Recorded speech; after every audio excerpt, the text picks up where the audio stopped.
Hey everybody, welcome to the Purpose People podcast. We got Dafydd James. He is a ex-Welsh rugby international as well as a British Lion, so we're privileged to get him on the sofa. So welcome. Well, thanks very much for inviting me.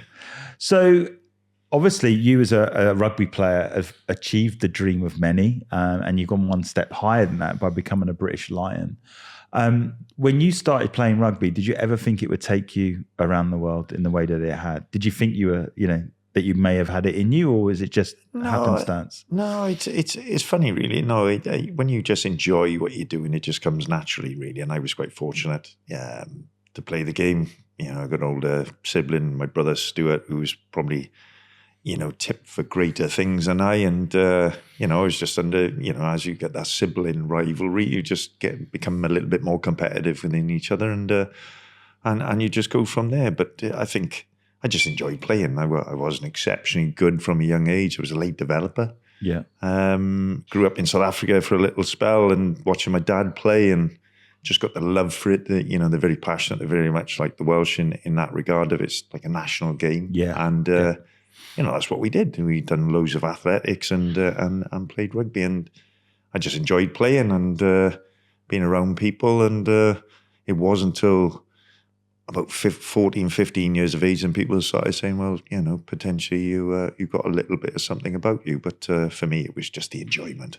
Yeah. Yeah. So obviously you've gone right the way through. Did that always stay with you, or did you, the enjoyment of the game, because obviously it becomes a job and it becomes the demands and the pressures and that. Was it always for you, did they overtake it? So it wasn't as enjoyable at times, or do you think it was generally, no, as long as I could enjoy it, I was happy? No, I was fortunate, really, because, I went through the amateur days into the professional era and had savoured the best of both, essentially. Yeah. And for me, it was a matter of just enjoy. I couldn't wait for games, really. When I was in school, it was playing like 3 games a weekend. Yeah. Okay. Whereas now we're only allowed to play 1. We were playing 1 in the morning and then 1 in the afternoon and then possibly a trial on a Sunday. So it was 3 games in a weekend. And it was, I just loved it. I loved the ability to express myself, to get involved in the contact, to get involved with your mates, and just have fun, really. And that's what it was about for me. So I was fortunate enough, and I enjoyed it. Enjoyed every second. I wasn't paid from a young age. Yeah. Like I alluded to, I went through the amateur years, so had to cut my teeth playing at 3rd Division Rugby for my local club, which was Kenfigill. And then I was fast-tracked into what was called Premier Rugby, as it was, first-class rugby in Wales. And within the space of a year, I was on a plane going to Australia and playing for Wales. So it happened very, very quickly for me. And with that happening so quickly, did you get a time to reflect, like, hang on a minute, I'm actually on the plane with the Welsh team, or was it just literally everything just happened as it is? Well, it was a blur, really, because, I as touched on, I was a late developer. I was in school, I was in a rugby hotbed, Hillgam Grammar School, which is Bryn Teg, as it's known, is synonymous for rugby in Wales, a conveyor belt for internationals and British Lions, British and Irish Lions, I should say. And, I was fortunate enough to be part of that school. I wasn't selected in the first 15. I was on the bench sometimes. And then, as I developed, as you do, some people are slower developers, and then they come on, and I started filling out, getting a bit bigger, faster, stronger, and so on, and excelled. So for me, it was just biting the bullet. I left school at 16 years of age to do an apprenticeship. I got pulled out of school. My dad said, no, you're not quite smart enough to stay in school. So I went and done an apprenticeship in Sony's. And whilst in Sony's, finished that, with distinctions. And then I went on to Swansea University. I had a sports scholarship. Oh, right, okay. I was fortunate enough to start showing them signs of, rugby skill and acumen, if you like. And then I went on to Swansea University, had a sports scholarship, and the rest just went off. I had 3 or 4 different caps from Wales universities to Wales Sevens to Wales A at the time, and then Wales within the space of a year. And I was in university, and it was like, wow, this is unbelievable, really. So, and then, like you said, then within the space of 12 months, I was going from playing for Kenfigill 3rd Division team in Blackwood to Ballymore playing against Australia. It was it was surreal. It couldn't write it. So what was it? What was it? So, when you're playing for like Wales as a national team, what was where did you play? Was it the Millennium? I played in the old stadium. I played when I first had my cap. My first cap was in Australia against Campese back in the day. So we're talking 95, 96. Which I was only 20 years of age, and it was. I was on the plane as you touched upon, and for me it was about going that one step further, not just to take part. I want to be part of it and excel, and I certainly it moved in that way. And I got picked in the third test on the bench. I come on in the centre for Nigel Davis against Jason Little, I should say, and Tim Horan. Right. So I come on in the centre for them, and Campese was on the wing, and then. It was a time when they just decided that they were going to knock the old Cardiff Arms Park down, the historic ground in Cardiff, and make it into the Millennium. So I was fortunate enough then to go away with the Welsh 7 squad, qualify for the World Cup in Dubai, ironically. And during that time, I was asked by Kevin Bowring, who's passed away just recently, to would I be interested in facing Campo in the following week. And that was one of his last ever games. And so I went and played in the old Cardiff Arms Park against Campo. And it's really one of them moments, and a lot of people say it, but it's a pinch your skin sort of thing, and go, wow, this is mad. Now, how has this come about? So, but, it doesn't just happen. You have to work hard. It's like anything in life, I was devoted to my craft. I always, took a lot of pride in my fitness levels and skill abilities, and wanted to excel. I had a lot of competitive drive within me.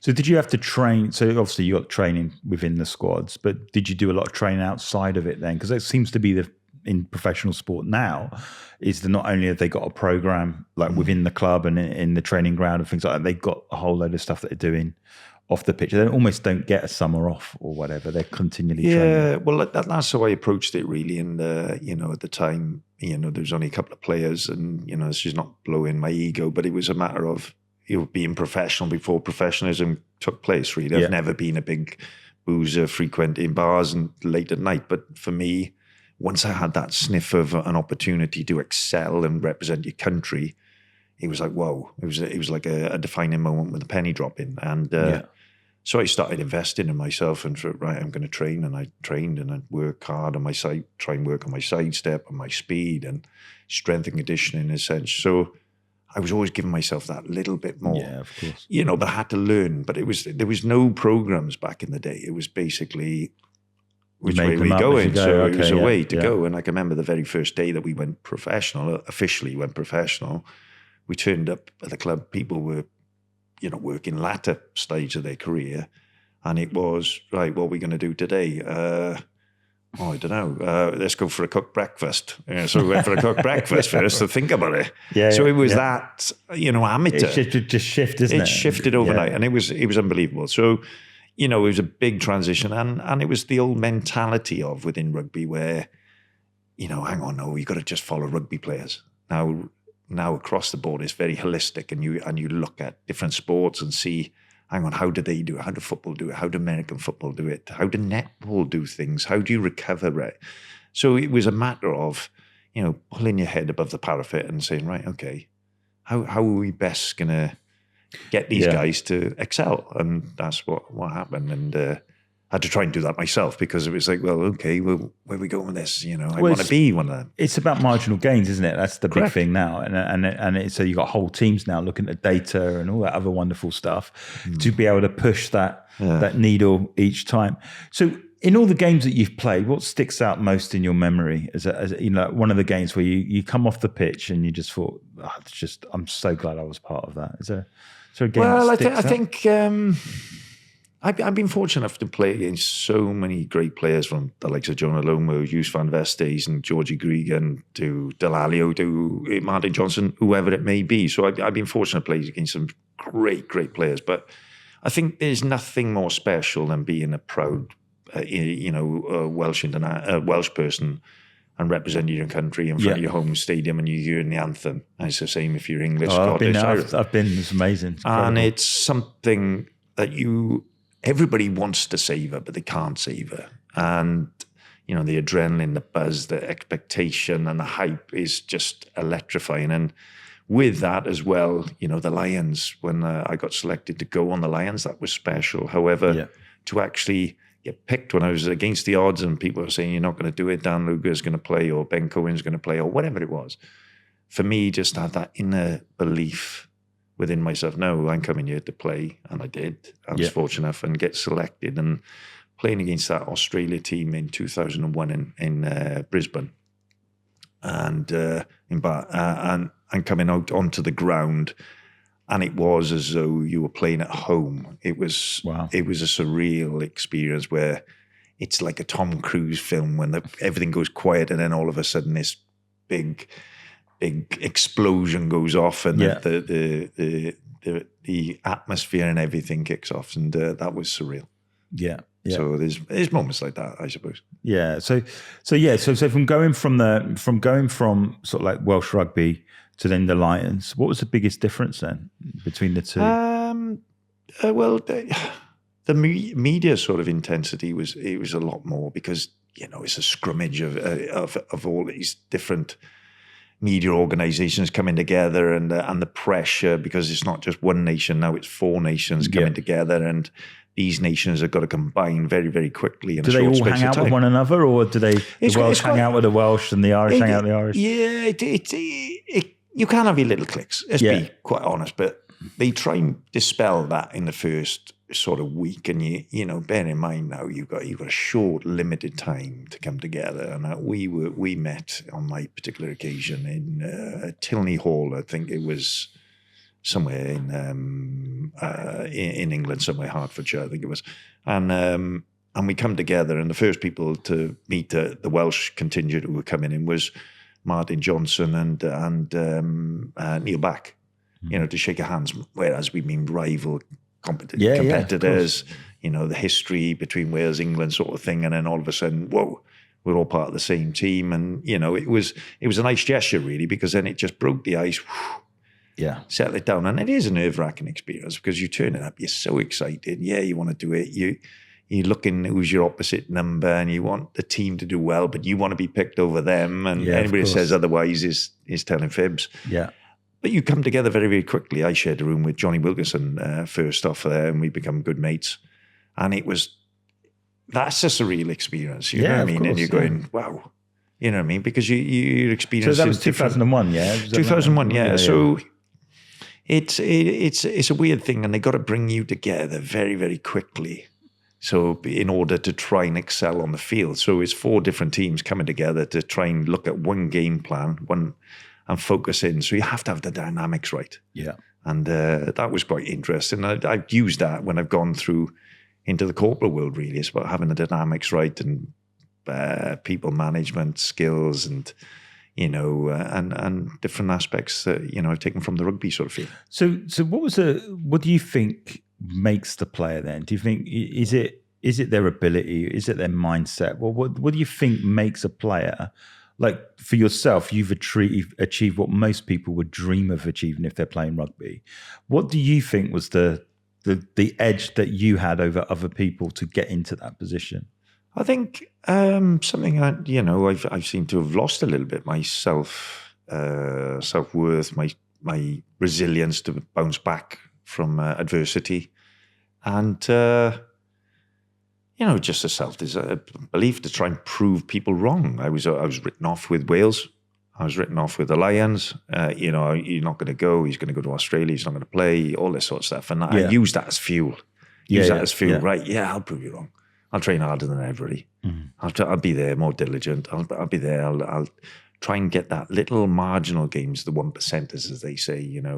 Trying to sleep right, trying to do little stretches and different things, which I was trying to bring into my sort of psyche and my sort of. Well, you'd been a student in the amateur days, right? So you're now working with sports science people. Yeah, for sure. And I was, taking on board what people were doing. But, for me, there was a lot of study at the time from NLP, neuro-linguistical programming. So I was like, a lot of guys, that's nonsense or whatever. But then I was like, no, it's sports psychology. You look at, golfers and the sweet spot and going into the zone. And so I started investing in that psychology, buying books. And then I bought what they call an alpha tape.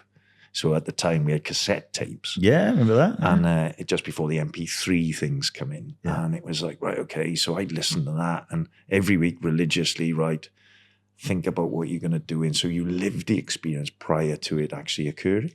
Mm-hmm. So that's what I do. And I put it on and it was like, right, coming out into your own ground, your stadium, the anthem going off. And so you go from your conscious to your subconscious mind and you've actually been there. Yeah. In your mind, you've been there. And they say there's a lot of studies that have shown that it does mimic them sort of neural paths. Yeah, of course. Yeah. And you take it forward. So I was doing a lot of that. And it is, you've got to think positive but I was always mindful of my opposite number. You've got to give your opposite number respect, but not too much respect. Yeah. They're good. They must be good because they're here, but I got to try and get the edge. So was there, in that, was there, because obviously you do the work yourself, but I've never played to the level you have or whatever, but when I played football, for example, and then I became a manager, it was very much, I played better for certain managers and not so good for other managers. Yeah. Was there a manager that you just clicked and they got you and you just thought they understand what you're about? Where you and you said, and what was it that they gave you to sort of like encourage you? Well, it's funny you should say that. Yeah, because some of the managers which I respect the most didn't really like me at the start. You know what I mean? Because I'm a bit of a soul individual and introvert essentially, and that's not because I can't mix with people. I can't mix. I can mix with anybody, but it's a matter of no. I'm focused. I was driven. I was not a lot of people would get me because when I was going onto the field. I want to win.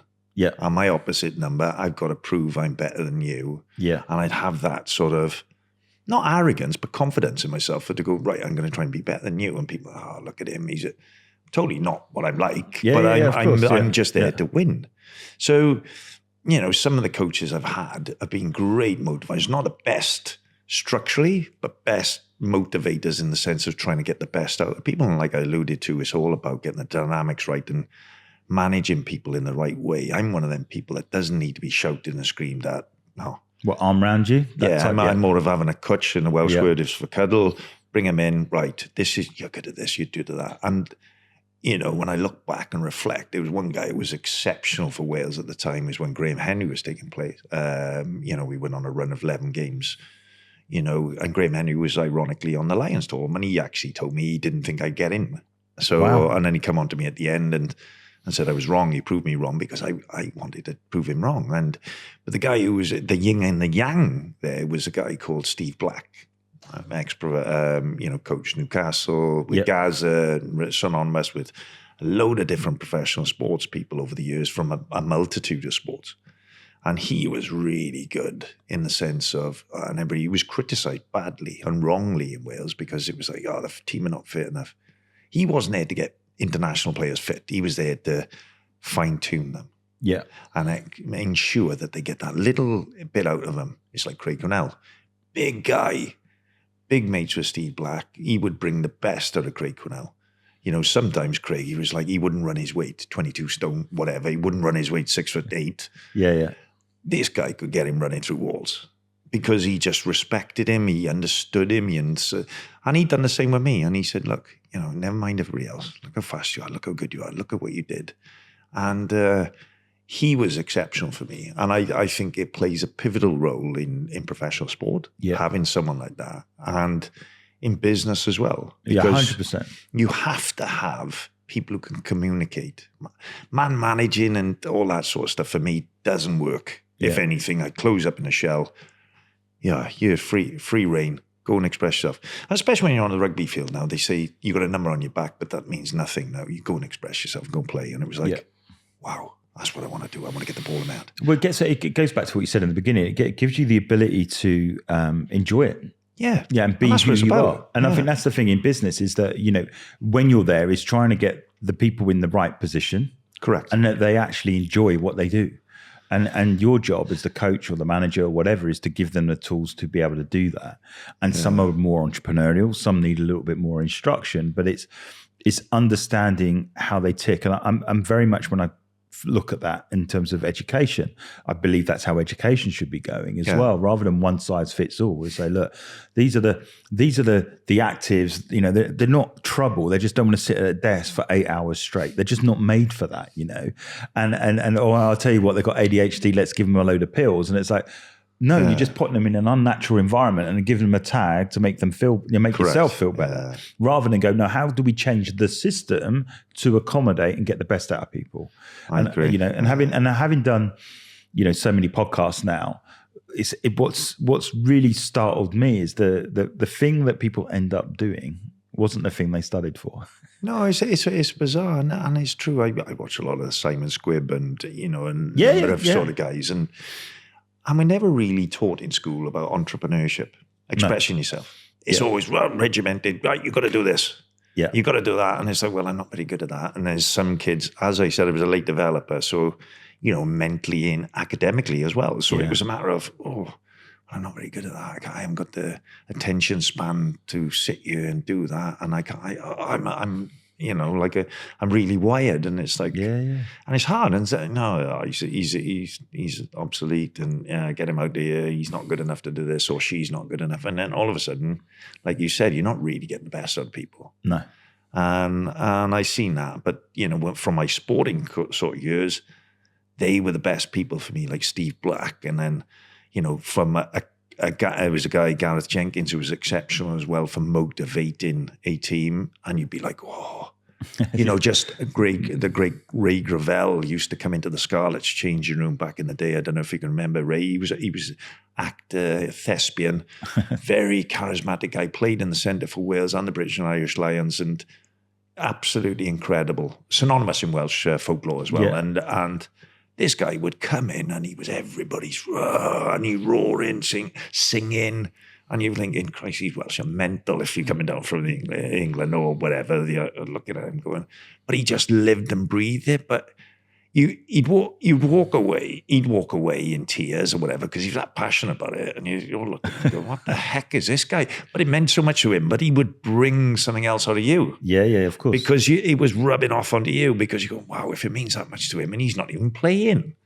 You know what I mean? Yeah. So, there's people like that. Do you take those lessons then, and those voices and that sort of stuff? And obviously working in business in the corporate world, I'm not saying what lessons, you just take those lessons and then try and bring them into the corporate environment and some of that stuff. Because I'm seeing a lot of elite sports methodology now starting to come into business, because like the book, what's the book about the All Blacks? The famous book. Is it Legacy? I think it's Legacy. Oh, I don't know. I haven't read that one. No. Yeah, it's about the All Blacks and their 15 tenets. So they have 15 tenets in their manifesto, essentially. Yeah, and they live it.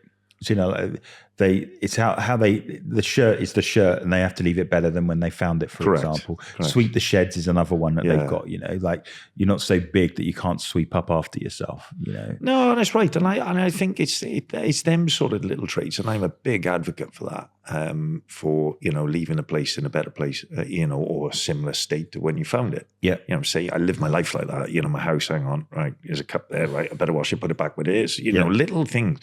But when you look in the corporate world and, we're part of a team, and you're going, this is not a team.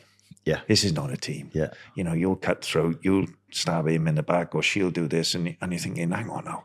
Yeah. If we all pull together, and this is what I see, and I'm going, guys, you don't know the first thing about team. You're not living by the values of the company, the organization. It's like you said, the 15 sort of points with the All Blacks. And I think you have to have, your top man adhering to the rules and things. And that, he's the captain of the ship. Yeah. Or she is the captain of the ship, and you've got to follow it. Same as a captain on a field. You wouldn't expect them to sail you to do something if they wouldn't do it themselves. Yeah. So I look at it and go, well, you're not really adhering to that. And I'm a big person of communicating with people. You build relationships. People buy from people. Yeah, of course. It's all about communication. You have to communicate in sport. You have to be disciplined, bring your best, put your best foot forward. Yeah. And as well as that, you can't be on top of your game all the time. That's it. That's I mean, that's important. I was talking to someone before, and they I think it was Ollie in Humans, and if you wrote down every single day, gave yourself a rating every single day for the entire year, it's very rare that you're an 8 or a 9. Yeah. Generally, correct. It's actually in the 5s and the 6s, and being able to just be consistent in the 5 and the 6s, exactly. which you'll spend most of your time in. That's where character is grafted, and if you can keep going with the 5 and the 6, you'll enjoy those 8s and 9s a lot more as well, because they're not every day. And I think sometimes we beat ourselves up because we're not an 8 and a 9 every day, and the reality is you're not. No, you can't be. You can't be. Otherwise, then life's always like this, and it's exactly. not. No, it's not. So for me, just understanding that as a team, that the business could be flying one month and not so flying the next month. If you look at it in a course of time, they're going to be good times, they're going to be tough times, and in sport, you're going to be winning everything one day, and everything can change, and you're not winning. Exactly. And I've done a lot of business talks about health, well-being, looking after the fine things about, if you're not mentally prepared, i.e. your nutrition isn't quite right or whatever it may be, then you're not really going to get the best out of the person. Yeah. But then it's all about periodization and, what's that going to do with business? Well, as you just touched upon, is sometimes the seasons are good. Yeah. The months, hang on, this is the peak season. This is where we rally up the troops and all that sort of stuff. And then it'll dip down. And then you've got the budget. Oh, hang on, everybody's sitting back because the economy's taking it. Whoa, we're all sitting back, watching intently and thinking, it's no different from professional sport. And you say, right, where do we want to peak? We want to peak here. Yeah, you don't want to be down in the doldrums all the time, but you've got to have a time to step away and then to come back in with a fresher sort of outlook and go, oh. And it's not being ashamed to look, as I touched on it earlier, other businesses, other sports, and go, oh, is that what they're doing? Oh, they encountered a similar sort of thing there. Maybe not exactly the same, but how did they deal with it? Well, teams go in cycles, and that's what I'm seeing. They do. So, like, if you look at a Formula One team, you look at Ferrari to Mercedes, to even to Braun. You could be doing the same thing, but someone's doing something slightly different that's elevating, and then you all catch up, and then the cards seem to fall in your favour. But it always changes. Like football, I mean, I've got a friend that's a massive Man United fan and whatever, and I'm a Liverpool fan, and good team. Good team. That's the team. To watch them go through what we've been through for many years, it's like, I told you, teams are encircled. And it's funny, I used to continually talk about football. They don't talk about it so much now. It's quite fun. But I guess what we're trying to say is that, it's learning to live in the average, the day to day, and wanting to improve. I think that's the skill of great organizations, where you can just keep going. But your chief tenant or your CEO needs to come down and see, hang on, what's going on the ground? Yeah. What's going on here? Yeah. And right, if, like I started off, like I said, in Sony's apprenticeship, starting off in the first 2 months, it was hell. Now I look back and go, I see what they're doing. They had us operating machines, and I was like, I'm too intelligent for this. I don't know. But when I look back now, it's like, well, all right, okay, I can understand from that point what they are doing, what challenges they have, and then you move up. All right, well, I know what's wrong with this, and you move on up the ladder. It's a conveyor belt, right? And I think people are too, sometimes, they don't want to put the hard yards in. They don't want to put the hard yards in, and they automatically just want the recognition without having to do the hard graft. And all recognition without the responsibility. Correct.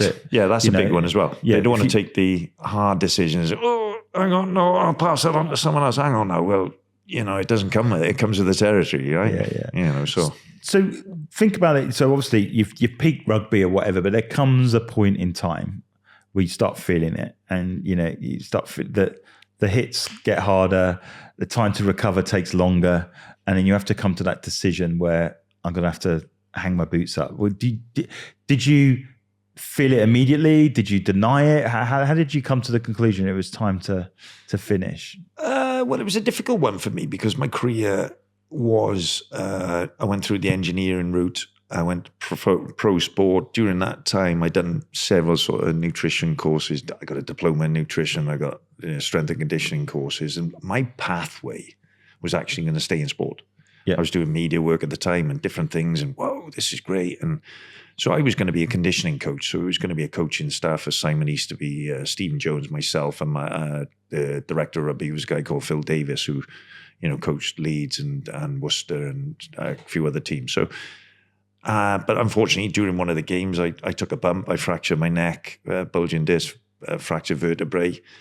One thing led to another. They terminated my contract, and I got left in limbo. I was like, ugh, wow. So it's just like that. And it fell apart. And everything capitulated. My whole life just went. I was riding on that crest of a wave, thinking, "Wow, this is great, sunny day." Waxed up the board. This is great. All of a sudden, a rogue wave comes. Bang! I'm spinning. I'm under the water. Yeah. I'm going. Hang on, this wasn't in the script, and that was a very hard pill to swallow. So officially, I never really retired. So then, it's just true to taken away, really. Taken away, and it wasn't expected. It was down the line, but not at that time. I was still had a couple of years to run.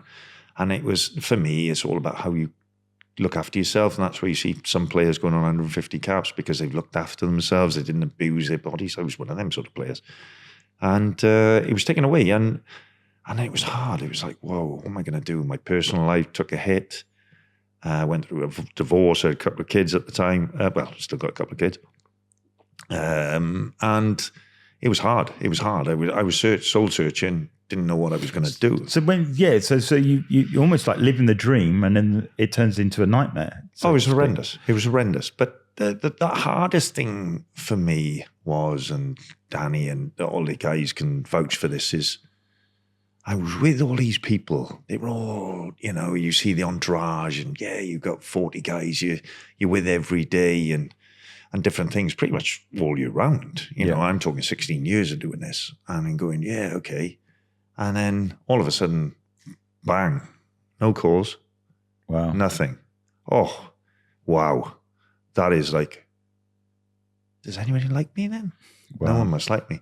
And it was hard. It was awful. So did you reach out? Time. I mean, how did you deal with it? Did you just lock yourself away? Because you mentioned you were an introvert. Did you just shut down? No, but I was always friendly with people, and I had my Lucas friends from back home and different things, and you go in, all right, okay, and then you get the old, well, you know where I am, you can call me if you want. Well, it doesn't work like that. Anybody who struggles with a little bit of mental health, which I'm quite open about, they're not going to reach out to anybody. No. It doesn't work like that. That's not how mental health works.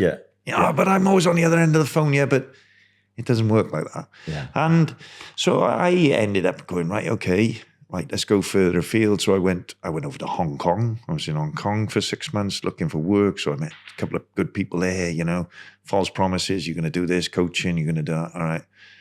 And cut long story short, that was hard because it was very much, it's a transient country anyway, but it's a matter of very boozy. Right. Drinking throughout the week to meet people, to get to this, contact to that. And I think, geez, that's not for me. And as I said, my world had capitulated essentially. So come back.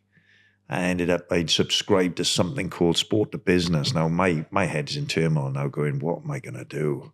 What am I going to do? Like, this is crazy. Yeah.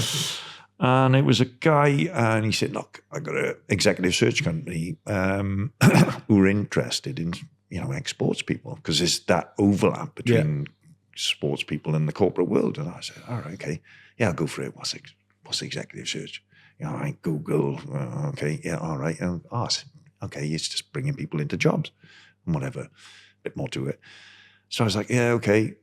They come back to me and said, look, there's an opportunity for you either in Hong Kong, which I just come back from. I was like, I can't go back there, or Dubai. I was like, oh, well, I've been to Dubai. I quite like Dubai. And it's only halfway between Hong Kong and the UK in 6-7 hours. And you're home, you can fly through the night. Okay. And so I went over to Hong Kong, Dubai. I was there for 3 years. I lived there, and I was in executive search, met some great people, started learning because I took a bit of pride in myself to go, right, okay, they're wheeling me out as the rugby player sort of thing, and to knock on doors. But right, let me understand a little bit about the process. Let me understand a little bit about businesses, how the structure is, how I can best, showcase myself. Yeah. So I started learning, doing courses, management courses and different things like that. And then it was like, right, okay, understand. Because essentially the rugby thing is great for a door opener. Yeah. But you've got to have a bit of substance. Yeah, there's got to be something behind it. Yeah, there's got to be, after about 5 minutes, Well, we've heard all the stories and the trophies. What are we going to do? Yeah. What do you want? So it's all about learning then and understanding people's challenges once again, and you're trying to find, it's like a rugby sort of analogy where you're trying to find a weakness. Yeah. You're trying to find their pain spots, yeah. In sport. And you're going, right, okay, right. How can we best sort that? Yeah. What's the gap? Yeah. Let's see where we are. And it was about that for me. So learned that. I come back to the UK because I thought, right, I'm not going to get the time back with my two sons, Aled and Griffith. Come back to support them. And that was the best decision I did, really, because they were of that age where you never get them years back. No. And I was so, so blessed in that. And I'm glad. It was hard and it cost me financially. But them sort of moments they go on forever now. They're there. I did it. And yeah. And I think that's the thing. You're always a father, right? Yeah. And before money come and go, right? Yeah. Women will come and go or whatever, relationships or whatever. And that is something that, I'm glad and I'm proud of myself for doing that. And then I had to start again. Yeah. So it was hard. I'll be quite open and honest. For the last 12 years, I've not known what the hell are we doing. Yeah. I've really just gone, and true to fashion, I get bored. I'm like, oh, right, this is not stimulating enough for me. I'm a people person. I like to meet people, understand their challenges. Say, right, have you thought of doing this? Have you thought of that health sort of thing? I can see you're struggling work, but you getting that balance with life. Yeah. With the emptying the pint glass, like the pint glass getting on the stress and it's going to the top and you're not really offloading it. Yeah. You need to in order to, flatline a little bit and steady so stuff. Do you think though, I mean, my father was in the Navy and he lost his kneecap through an accident and come out of that and come out of the Navy and he misses it. He's now 72, but he still talks about when he was 21. He misses it. Yeah. And, they have the thing about the British Legion and some support. What about rugby, like for an ex-sport? Because, having been around quite a few people that are involved in sport, it doesn't seem to be the same sort of infrastructure in place to help people that have come out of elite sports. It's almost like, see you later, we're off to help the next lot win trophies. Could there be more done in rugby? It's very much cutthroat and a number of people have experienced it and it is very much that. There's the door, can you close it on the way out? And I experienced that when I eventually got my contract terminated and I was escorted off the premises. Highly embarrassing, one of the worst moments of my life. Wow. And gone, wow, I didn't think I deserved this. Yeah. No one deserved that, right? Yeah. And it was awful. It was horrendous. And then I still hear it, and it's one of my bugbears. Yeah, we're doing stuff. There's a lot more support now. Well, I'm still waiting for the phone call, to be honest, guys. So, I don't believe you. It's a lot of BS for me. Yeah. So I know there's other players who have gone through it, experienced it, and gone, oh, some will land on their feet. Some have got other business interests, or whatever. Your life will take on different paths, right? And I don't think there is. I think the RPA have done exceptionally well with Damien Hopley and his group in the Rugby Players Association in England. Yeah. They've been more receptive than the Welsh Rugby Players Association to me. Yeah. And I find that really hard to swallow. Going, wow. But look, essentially, there was nothing. There was nothing. There is nothing. I have not heard anything. I've done talks on mental health, trying to help people because I'm a big believer and I'm a patron for Tennis Cancer Care, which is a big charity in Wales, a cancer charity, which, does remarkable things for breast cancer. And they found some sort of, not cure, but some medication that stalls it and whatever. And I'm a big believer in giving back and helping.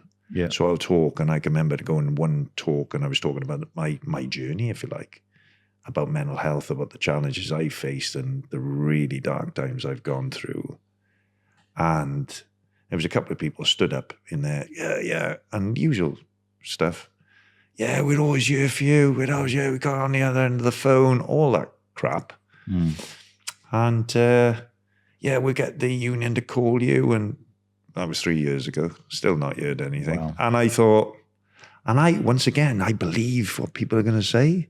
But it's that and them lessons have allowed me to go, right, okay, you can't really trust anybody. And that's probably a really bad thing to say. But for me, it's made me more closed, introverted. I go, okay.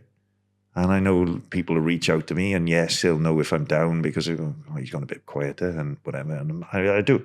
I wear my heart on my sleeve. I don't want to affect anybody else. I put myself away. Yeah. And that's how I deal with things. But it's not enough then. It's not. No. I always use the hand example. You need 5 people in your life. Yeah. And the 5 people are someone you know, like, and trust. Yeah. Someone who, if you're on social media, likes and comments probably more than most people, right? So that's that person. The second person is the forefinger, right? Someone that can give you direction. Yeah. So depending on where you want to go, they can help you get there. Now, maybe they've been there before, or they just got an ability to put things in order. The third person you need is a super connector. Your middle finger is your longest reach, So you need someone that can connect. So whatever you're trying to do, you always get someone going, I know someone like that. Yeah. And you need to pay attention to those guys because they do know everybody. They do know everybody, and they can help solve, because a lot of the challenges that we face are solved through people. Yeah, it's mad. So if you've got a super connector in your life, stay around one of those. The next one is like your ring finger. So it's either your partner or your brother or your sister or it's someone where you can be you. And it's, like you said, your circle can be quite small, but it's someone there that when you're having a bad day, you can literally say, I'm having a bad day, and they get you, right? Could even be your parents, for example. Yeah. And then the last one is your pinky, which is your finger closest to the floor. And it's to have somebody there that is very much can keep you grounded. So you might catastrophize one day and you're going, oh my gosh, everything's useless. And they go, hang on a second. You've had a great life up until here. You've had a dark period here, but in the context of 80 years, you're still here and you're doing all right. And things normally change. And you need someone like that in your life. And I think for me, if you're trying to build a circle of people around you, you need those 5 people in your life. Oh, that's a good way of looking at it, because then you're not putting all the pressure on one person to be all things to you. No. It's like you've got a collective. And then if that works for you, is then bring them together like once every 6 months. And at least you've got them all together and you know they're on your side. And I think for me, a lot of people in business, in entrepreneurship, even in sport, they don't have those people. They might have one or they might have 2, but they don't have all. Yeah. And I feel that if you have all of those, you'd more than likely will find a way out of the challenges and the situations. The super connector, like, I'm looking for a spouse. Okay, let the super connector go to work. Yeah, it's just those sorts of things that they can help you. And, we get lost along the journey. Circumstances come. And we're making decisions based on the next circumstance and you need someone to bring clarity and say, well, no, hang on a minute. You told me when you were 25 that you wanted to do this. And you're like, oh my God, I forgot about that. Yeah. And then what are you doing about that? So I think for me, when you can feel isolated, if you've got 5 people in your circle, you're exceptionally lucky. And I think for me, that's the aim, that's the goal. And you might only have 3, but better have 3 than none. No, exactly. And so that's kind of when I advise people, like me and Danny that as well, Danny, I probably to him a bit more of the direction. Danny's a bit of a super connector to me. Yeah. So it's just so you could both give with one another, right? For sure. So you're both connected for a reason and you both offer different things. And I mean, that's how I've always lived my life. It's like everyone's got a gift, everyone's got a skill, everyone's got a talent. And it's just making room for that in your life because we can all help one another. Oh, for sure. I think it's important as well. But it is important to help. And that's what I find cathartic, is if I can help someone, I'll try. Yeah, of course. And, it's a little bit of, right, I've been blessed and privileged to do what I've done. Yeah. And I think, with that comes a responsibility in the sense of, 1, to try and be a role model. Yeah. And 2, to give a little bit back. Yeah. Give a little bit back because everybody's quick to take. 100%. So now, saying that, the future, what does the future look like? But I know you're off on a Rugby Sevens tour, is that correct? Yeah, we're going away with a charity called Barefoot, Danny's charity, and we're going to Dubai in the next few weeks. I'm lucky enough, my the company I work for, insurance brokerage called Lockton, have allowed me to go. So Are you going to play? Or? No, I just recently had an operation, actually, fused bones together, so I can't play anyway. So I'll be coaching. Just I'm probably getting a little bit too old to play anyway. So I think go away, just raise a bit of money and awareness. I think once again that's what it's about for me, and try and have a good time and meet some new people and new friends, new business associates, possibly, and go from there. Yeah. So I mean, what do you know what your long-term plans are? Long term, what would be the dream now if you think about life? Because obviously you've had one dream realized. Have you stopped dreaming? Are you looking to dream in the future? No, I think I got ambitions. I think, essentially I'm never really settled. I need to be complacent and happy and settled in myself. I'm not really myself. I've got to gain happiness. Yeah. I think that's important. But for me, on a business sort of context, I think, I'd like to move forward and set my own couple of things up within the health and well-being sort of space. Yeah. I'm blessed. I will never moan about working again. I'm fortunate enough to have a job. I've been unemployed throughout the duration, and it's not a nice position to be in. Yeah. So I'm working at the moment with a company, insurance brokerage called Lockton. Okay. Big global independent brokerage. So, and I'm lucky to have a very good job. So, that's important to me. So I want to try and do the best I can with them whilst I look at potential opportunities myself. Well, I think for me, just telling your story and being open and honest about the journey that you've been on, I know some opportunities where I can find you places to talk and speak and share your stuff. That being on a podcast is one way of doing it as well. To get to phone you. But the great thing about being connected, maybe I'm to you a super connector, and if I can help you get to where you need to get to and tell your story, because you're not the only sports person that's been in there. I know quite a few ex-pros that have been through the similar journey to yourself, and it's not nice on the other side. And I do believe in elite sport, clubs, associations, organizations need to do a lot more about integration back into society. And then, because here's the thing, all the time you're playing, you're learning principles. You're being taught, you're being trained. And of course, those principles aren't in every day. And let's help get those into every day to make every day better. So that's how I see it anyway. And I think for me, if I can help in any way, I'd love to help you. That's really kind of you. Thank you. And vice versa. Cool. And then if people want to reach out to you, are you on LinkedIn or anything like that? Yeah, I'm on LinkedIn. Just Dafydd James. I'm on social media as well, really.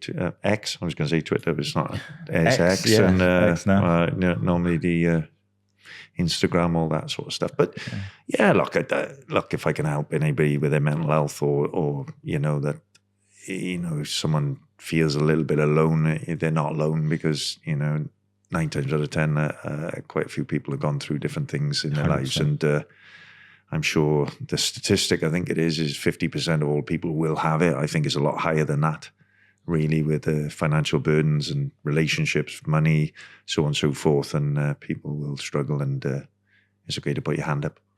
I heard someone, in closing, say the other day that they've stopped using the term mental health. Have they? Oh, right. Yeah. And they said, I don't know whether no. It's not a problem in using it, but what they said is they flipped it to mental fitness. Ah, okay. And I thought that's quite a good analogy, because he says your fitness is sometimes good and it's sometimes bad. Yeah. But when you are fit and you are healthy, you feel better about life generally. And he just said what it does, it kind of reframes it slightly, that it seems a more positive thing rather than a negative. So as soon as you say mental health, you think of all the negative aspects. But actually, when you say mental fitness, you think of the positive aspect. Yeah, it's a good way of looking at it. You begin to see the negative that I need to deal with to be able to be fit. And I thought that was I was just at an event last week where someone mentioned it, and I thought, I like that. And so I just thought I'd pass you on to that. No, it's a good way of looking at it. Mental health, I'm into mental fitness. Mental fitness, so there you go. There we are. Learned something new. Well, thank you so much. No, thank you very much. It's been brilliant. Thank you. Yeah, lovely to meet you. We'll get the stuff out there and share it. But it's been an absolute privilege. And yourself. Thank you very much for your time. Okay, cool. Hi, everybody. Thank you so much for listening to the Purpose People podcast. How you can help us is to like and subscribe our YouTube channel. You can also subscribe to our podcasts on Apple, Spotify, Google and Amazon. That helps us get our message out there to help people go after their dreams, double down on it, and be successful in life on their terms.